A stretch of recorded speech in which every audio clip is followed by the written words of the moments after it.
So hey guys, welcome back to my channel. और आज हम बात करने वाले हैं कि अगर आप डी ट्रिपल एस बी का कोई भी टीचिंग एग्जाम्स दे रहे हैं, मेनली टीजीटी, ठीक है, तो उस केस के अंदर पैटर्न ऑफ एग्जाम क्या रहेगा वो हम बात करेंगे। तो चलिए वीडियो को हम शुरू करते हैं। सबसे पहले अगर हम बात कर ले कि ये एग्ज़ाम कितने टीयर का है, तो वो टीजीटी के एग्ज़ाम जितने भी होते हैं डी ट्रिपल एस बी के, वो सारे वन टीयर के होते हैं, सिंगल टीयर के होंगे।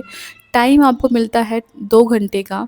टोटल एमसीक्यू आते हैं आपके 200। तो टोटल जो एमसीक्यू है 200 एमसीक्यू आने वाले हैं। नेगेटिव मार्किंग जो होगी वो होगी आपकी 1/4, क्योंकि एक क्वेश्चन जो है 1 मार्क्स का है, तो 0.25 मार्क्स कटेंगे अगर आप कोई भी आंसर गलत करते हैं तो। मार्क्स 200 मार्क्स है। सिलेबस जो है कैसे होगा, तो सिलेबस आपके 2 सेक्शन में आपका एग्ज़ाम है, वो 2 सेक्शन में आता है, सेक्शन ए और सेक्शन बी। सेक्शन ए आपका 100 मार्क्स का आता है, सेक्शन बी भी आपका 100 मार्क्स का आता है। सेक्शन ए में 5 सब्जेक्ट्स होते हैं। पहला है आपका जनरल अवेयरनेस, दूसरा है जनरल इंटेलिजेंस एंड रीजनिंग, तीसरा है अर्थमेटिकल एंड न्यूमेरिकल एबिलिटी यानी कि मैथ्स, फोर्थ है हिंदी लैंग्वेज एंड कॉम्प्रिहेंशन, और फिफ्थ है आपका इंग्लिश लैंग्वेज एंड कॉम्प्रिहेंशन। ये टोटल इसके 100 क्वेश्चंस आएंगे।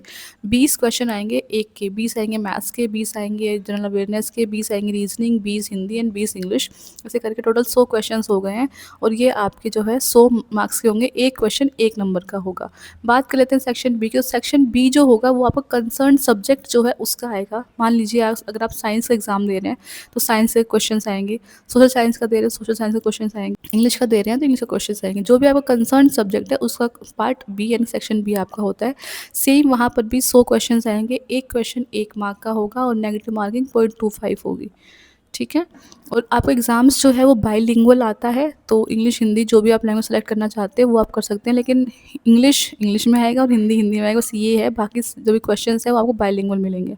सो एक और पॉइंट जो इस वीडियो में हमें डिस्कस करना है वो है कि मिनिमम क्वालिफाइंग मार्क्स कितने होते हैं। तो जनरल यहाँ पे जो क्वालिफाइंग मार्क्स है वो कैटेगरी वाइज है। अगर आप जनरल या ईडब्ल्यूएस से है तो आपके पास 40% मिनिमम मार्क्स आपके आने चाहिए।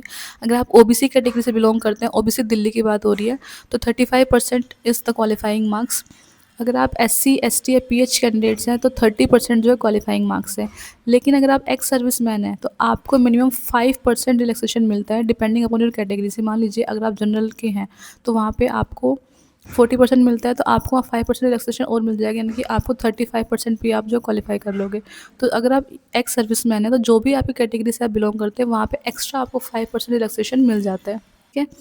अब एक चीज़ और यहाँ पे ध्यान देने वाली बात है कि बाकी एग्ज़ाम चाहे आप सीजीएल दीजिए या फिर आप बैंक एग्ज़ाम दीजिए, वहाँ पे आप you can go back to previous question. लेकिन डी ट्रिपल एस बी के अंदर सबसे ध्यान देने वाली बात ये है कि अगर आपने डी ट्रिपल एस बी के अंदर जो फर्स्ट सेक्शन है या सेकंड सेक्शन है वो भी आपके 20-20 क्वेश्चन के सेट में आता है। सेक्शन का एक पार्ट एक टाइम पे खुलता है, और अगर आपने एक टाइम पे एक सेक्शन 20 क्वेश्चन का सेट आएगा, वो 20 क्वेश्चन आप कर लेंगे, उसके बाद फिर सबमिट करेंगे। सबमिट करने के बाद दोबारा you can't go back to those 20 question, आपके स्क्रीन पर नए नेक्स्ट 20 क्वेश्चन आ जाएंगे। और सीक्वेंस आप अपने हिसाब से चेंज नहीं कर सकते, सीक्वेंस उसमें सेम पैटर्न में ही आएगी।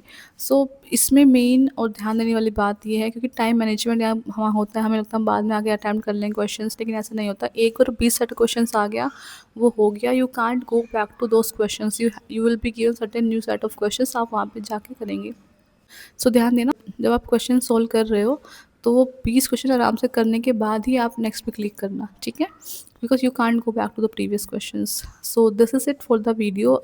आई होप आपकी डाउट्स क्लियर हुई होंगी। फिर भी कोई डाउट्स अगर रह गई है, सो आपको पता है आपको क्या करना है, आपको कमेंट बॉक्स में जाना है, वहाँ कमेंट करना है और आपको सारी डाउट्स का वहाँ पे पूरी कोशिश की जाती है कि वहाँ पे आंसर दिया जाए। सो this is it for the video. मिलते हैं आपका एक और वीडियो के साथ, तब तक के लिए थैंक यू सो मच।